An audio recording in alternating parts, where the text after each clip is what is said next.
Well, hey everyone, thanks for checking out our next episode of Mixed Messages with Jeff Bogue. As you can see, this is a little bit of a different setup if you're watching online. But what we're doing here is we hit a little bit of a summer schedule, so lots of crossed paths. Jeff and I are, I feel like, in one state, out of one state, in another country, in another one. We're just kind of totally ships in the night right now.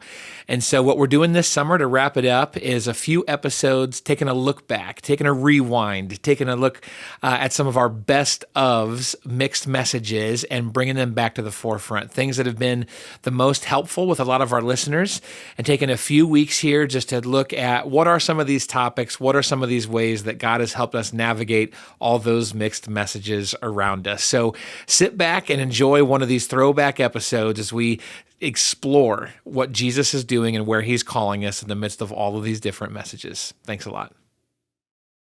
Jeff, how we doing, buddy? Good, Joe. Excellent. Doing well. So fantastic. Oh, wow. Maybe we're having a counseling session today, Jeff. Yeah, maybe. That's not a bad idea. Oh, my goodness. I don't think you're lying, but I don't think it's that simple either. Speaking of shoving down your feelings, today's topic is toxic masculinity. Oh. Done. But then you went and explained yourself, and that's right. There's nothing wrong with me. That's right. I'm fantastic all the time. So that actually is today's Feelings topic. Feelings are for girls. You didn't know that, Joe? If you'd like to submit questions and mixed messages. So we're going to dive into this topic about toxic masculinity and what does it mean? How is it misunderstood? Are there elements of the toxicity that somehow we're called to? How do we navigate this? Because our culture, I think a lot of our culture, I should say, continues to push that there's this overbearing toxic masculinity that's happening all over the place. How do we deal with that as the church, as Christian men, and kind of wade our way through these waters? Yeah. I think you have to start with the term. Sure. And so toxic masculinity, the question is who gets to define that? Yeah. And so I think what I have seen a lot is that masculinity is often defined as toxic. Yep. And I think that's sometimes it's unfair. Sometimes it's almost a reverse prejudice a little bit, and then and then sometimes it is toxic masculinity. There's a perversion of masculinity. So a toxic masculinity, in my definition, so I think we have to define the term. Yep. So in my definition will be something like the abuse of power, over-sexualized, the macho-ism,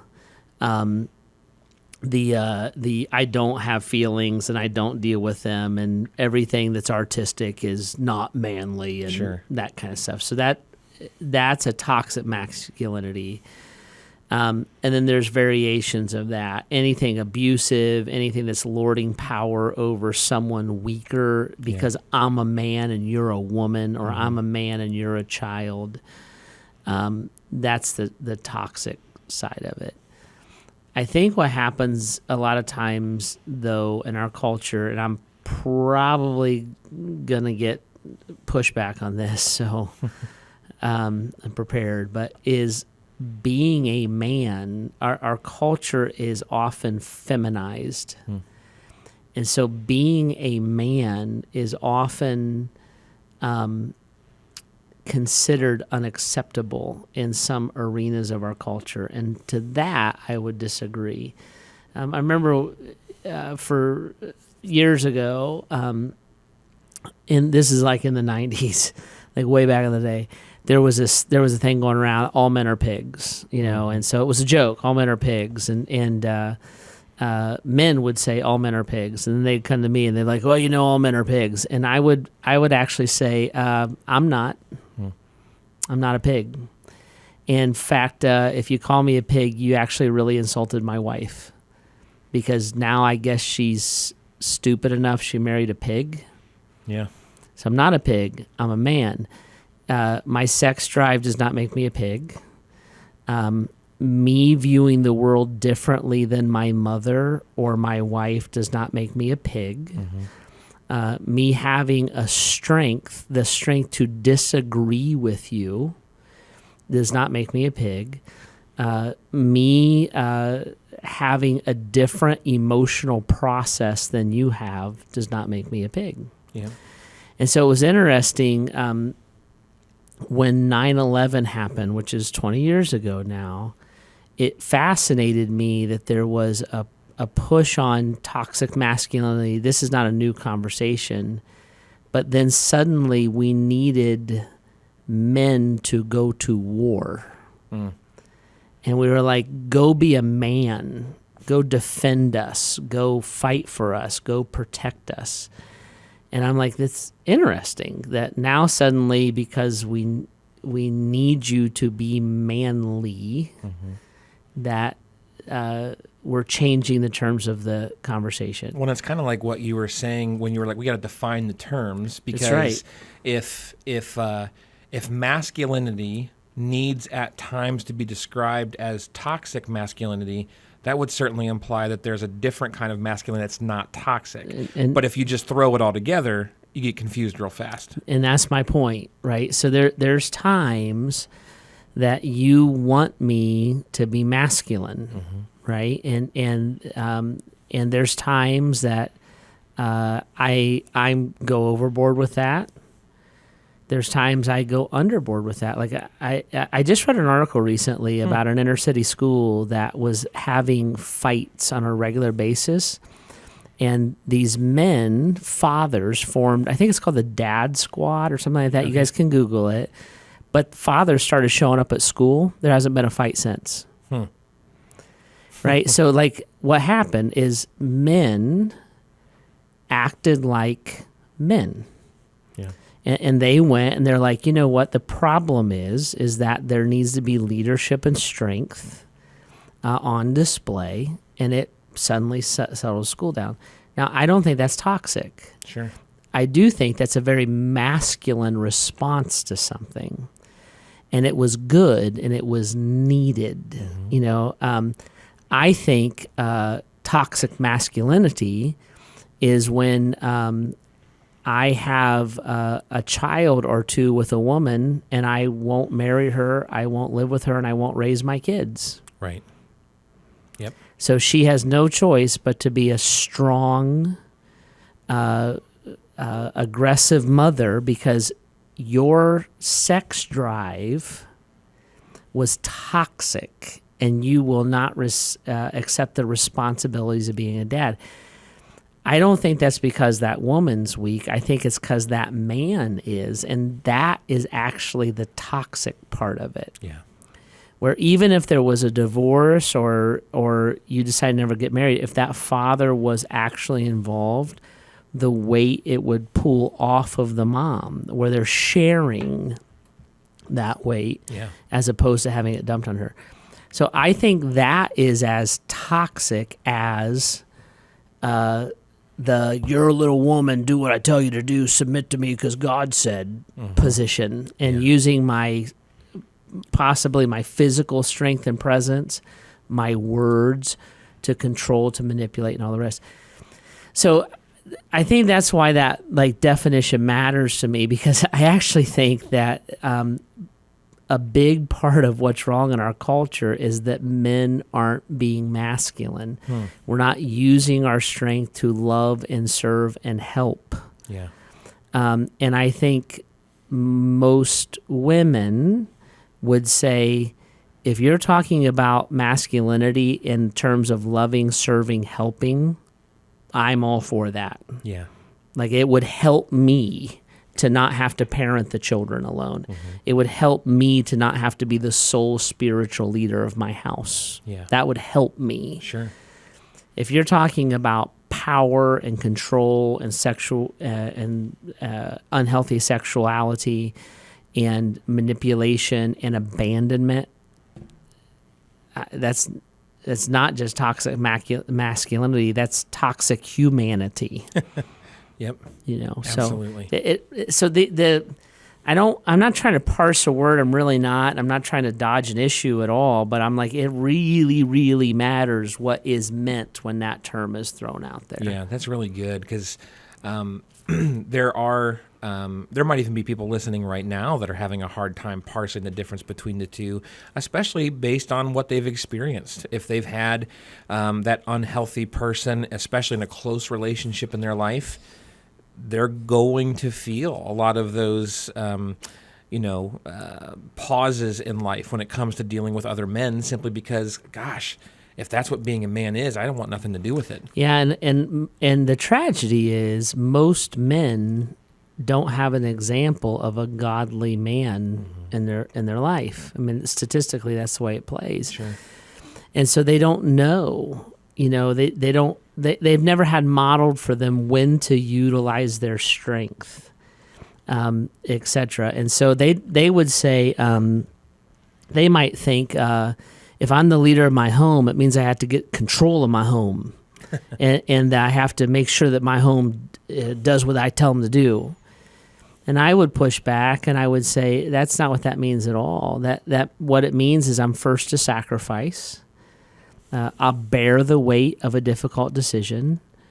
I absolutely listen to, love, and serve my wife, and I take responsibility for my home. So if something is unhealthy, whether it's my wife, my children, myself, I'm the first to step up. I'm the first to own that. I'm the first to bring change. I'm the one who invites my family into spirituality. I'm not drugged there by my wife. I'm the first to sacrifice, the first to give.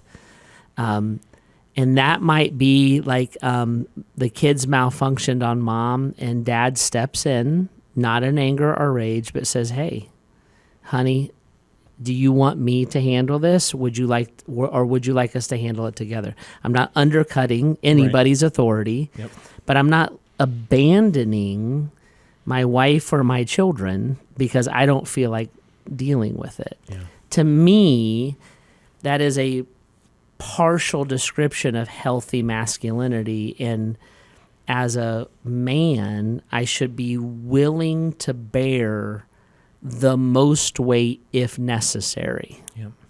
Right? Now, somehow that got turned into tell my wife what to do. And Ephesians 4 and 5 is very, very clear that we submit to one another. Submission is not gender specific. Right. That's good. So we give the best of ourselves to one another. And as a dad, as a father, as a man, I am the first to sacrifice and the first to care.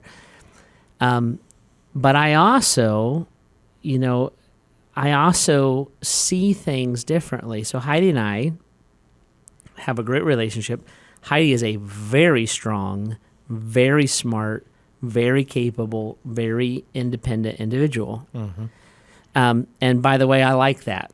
Sure. That's the kind of girl I like, So like we're a great couple that way. We see things differently. Yeah. And I value the way that Heidi sees it. The flip side of the coin is Heidi values the way I see things.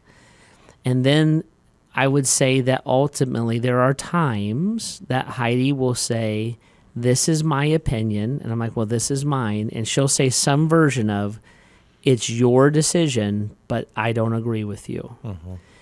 So I'm now looking and saying, am I willing to bear the weight of the leadership role my wife just gifted to me or gave to me? Mm-hmm. She's saying, I'm in. I'm not going to undercut you, but I do not agree. Mm-hmm. And so the weight of that conviction, right? Yep. And I see the toxicity being more a dad that or a husband or a man that won't do that. Yeah.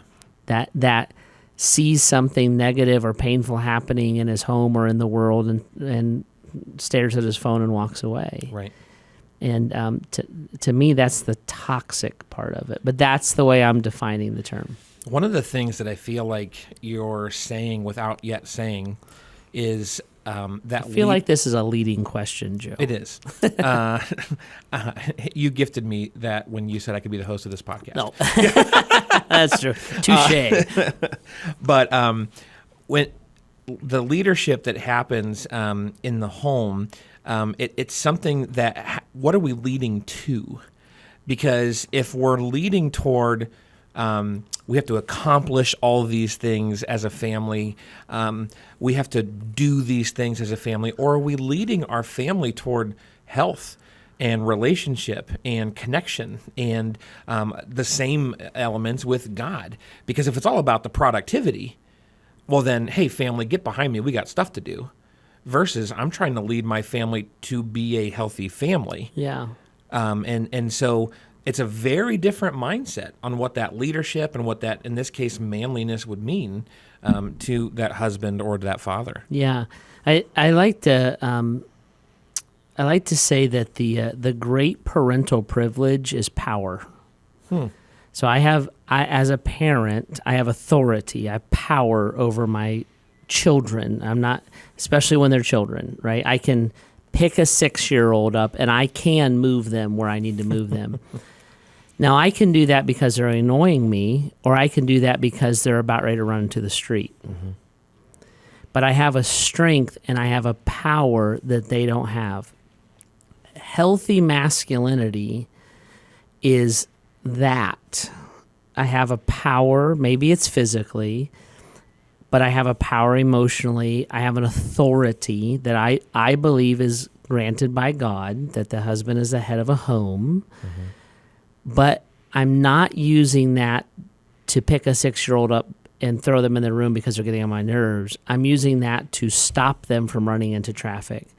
So I use what God has given me for the benefit of those that he gave me to lead and protect. That's great. Right? When I use it selfishly, that's where you head down a path of masculinity. And in a healthy marriage and relationship, a wife and children mm-hmm. should be able to count on that from dad. Mm-hmm.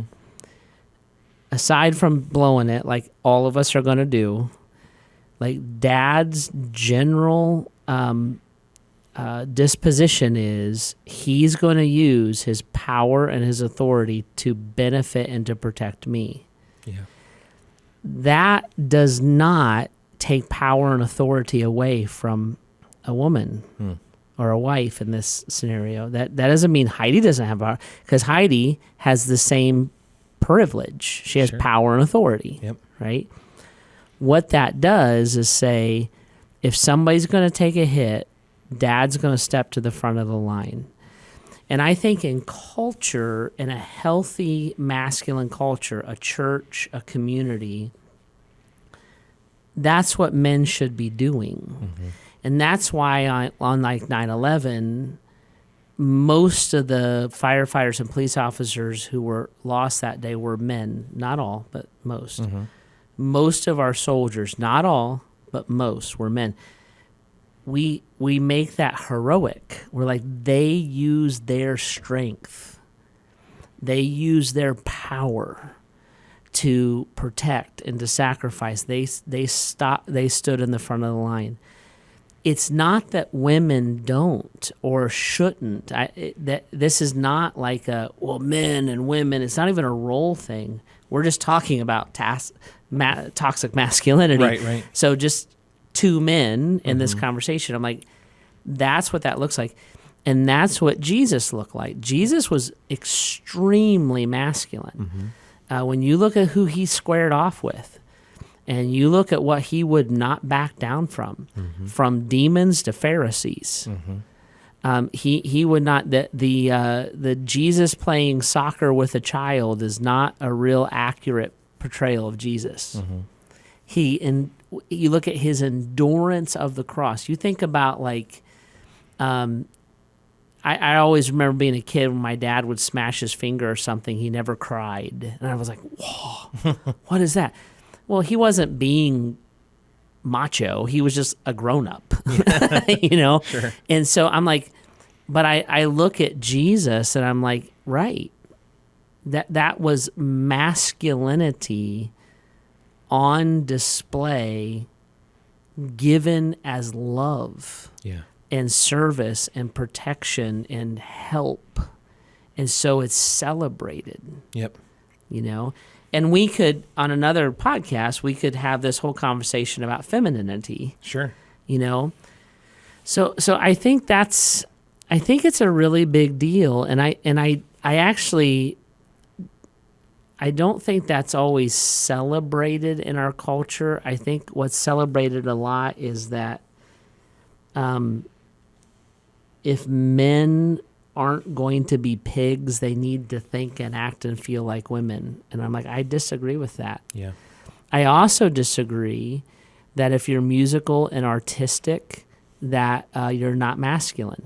Sure. I'm like, David killed tens of thousands of people and wrote poetry. Mm-hmm. So, right?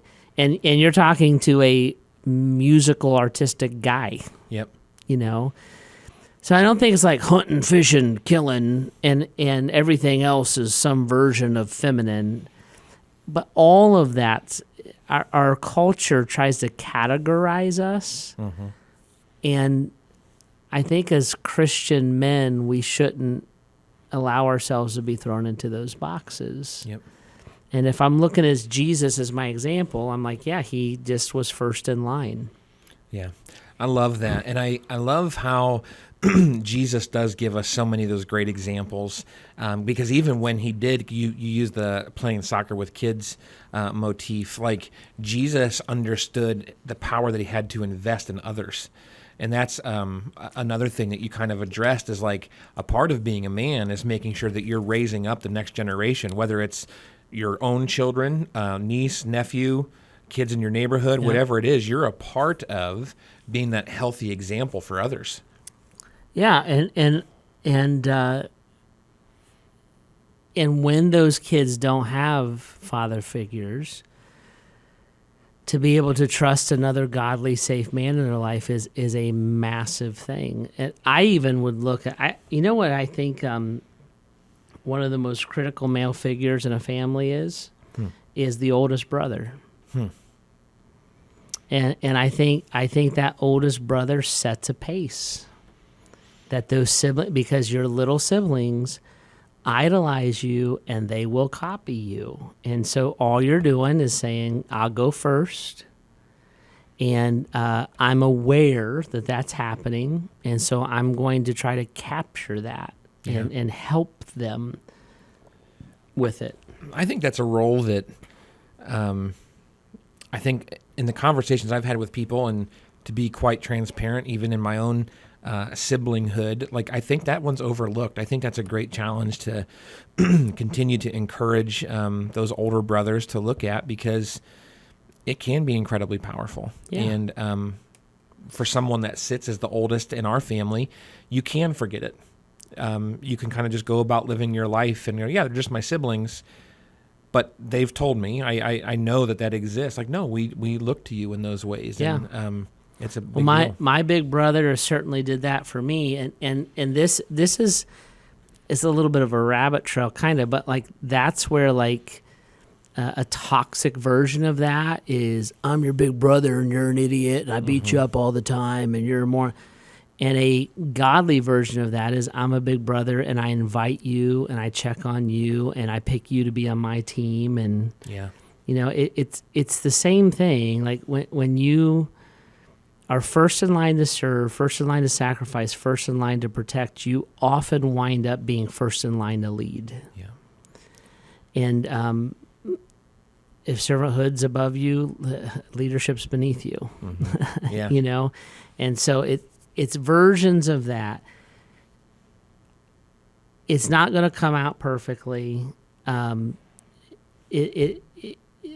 this is what I would say. I think when this term is used in our culture, it's usually used as the oversexed, over-controlling, egotistical guy. And I think that is toxic. Yep. I think it's equally toxic to be passive, to be distracted, to be a perpetual child, to be 35 years old and addicted to video games. to surrender spiritual leadership to your wife? Why is she begging you to come to church or begging you to be in a small group? Why isn't it the other way? Why does mom pray and do devotions? Why aren't you doing that or sharing that, right? I think that is equally toxic. Absolutely. I think it's two sides of a narrow path. And a godly, strong man is looking for that narrow path that honors Jesus and looks a lot like him. That's really, really good. Now, let's build a scenario here. If you're listening and you just really haven't had those examples, maybe you had an absent or bad father, maybe your brother was closer to the description you just gave of addicted to video games, kind of absent from being a part of the family. Maybe you've had the bad boyfriends or the bad friends or the bad whatevers. And you're like, Jeff, this sounds nice and all, but my experience truly is that every male in my life has been toxic. Yep. Where do I go to get the refreshing view of what we're describing here? Ideally to church. And so you're looking for somebody in your spiritual community that you can look up to. And it's probably somebody older. And you're just looking and saying that what I would do is I look around and I'd be like, that guy's kids love Jesus and his wife loves him. I should buy that guy coffee. Like, whether he knows it or not, something worked and he got the outcome that I want to have, and I have no idea how to do that. Yep. That is an ideal scenario. Another ideal scenario is to simply band together with a few of your Christian brothers and say, none of us have really good dads. Let's study the Bible. The Bible is given to us by a Heavenly Father who's a really, really good father. Let's look at this. Let's look at Jesus. Let's try to figure out a little bit how this played out in real time, real life right now. And I think in a loving environment, all that happens. It's Heidi and I were talking one time. We had gotten together with some friends at somebody's back porch, and just had like a summer night little dinner thing. And as we were there, it didn't dawn us at first, but once we got there, it dawned on us like, oh, these are all of our kids' friends' parents. So in some ways, the kids were closer than the parents were as a unit. And we had a great time with them. We were driving home, and I told Heidi, I said, our kids are unbelievably blessed that they have these godly women and men in their life. And the parts of dad that dad's not good at, Mr. So-and-so is good at, where he's got a blind spot, Mr. Such and such is that. And I'm like, our kids were raised by a church family of people that really do love Jesus and really are seeking to walk with him. And because we're all sinners and imperfect, when you put those 4 or 5 fathers and mothers together, I'm like, our kids got something special out of that, And so, but guys, listen to me. If you're listening to this, it's why you go to church every week. It's why you serve. You have to play the odds, and you have to have your family in that environment. And That's why you don't take seasons, football season, baseball season away, because your kids don't hang out with those parents. They only hang out with the kids and the coaches, and then you don't talk to those people again until the next season. You have to create these environments, and it's not a guarantee.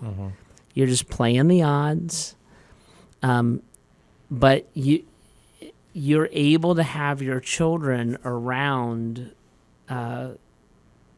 men, and I'll add women in there, who offset those weaknesses. If I'm a single mom, if I'm a dad who didn't have a dad, I'm leaning into that as hard as I possibly can. Yeah. Because I'm probably learning dad stuff as my kids are learning dad stuff. Yep. As we go away. So you don't mimic those guys. You don't, we do whatever Joe does. Like, I don't do that. But it's like you're just picking it up, and you're like, oh. Yep. You don't have to scream at your kid to get them to listen to you. Huh. Like for many people, they're like, I've never had my mom not scream at me. Yep. Like, I don't even know what that's like. It's that kind of stuff. And the body of Christ it's not perfect, it's not a guarantee, but it can help a lot in that stuff. That's awesome. And this is going to be something that we're always striving for, because as you said, the church isn't perfect, but it is more full of people that are trying to continue to follow after Christ and be changed by him. If you have follow-up questions to this, or if you have a different question in general, we would love to get to those and continue to discuss these different questions that kind of boggle us from time to time, or where things are confusing. If you have one, you could submit it at bath.gracechurches.org/mixed messages. And if we can help you, maybe it's getting connected to community, maybe it's finding some mentors in your life, or even finding a place where you can kind of give of yourself and maybe step into one of these scenarios where folks need that type of investment and mentorship. We'd love to help you take those steps. If you like what you're hearing, make sure you subscribe and follow, rate, and review our podcast. And if you're in the area looking for a church home, we'd love to have you join us here at Grace, or online if you're away as well. Well, thanks for jumping in with us today as we continue to seek God's voice through all the mixed messages around us. Catch you next time.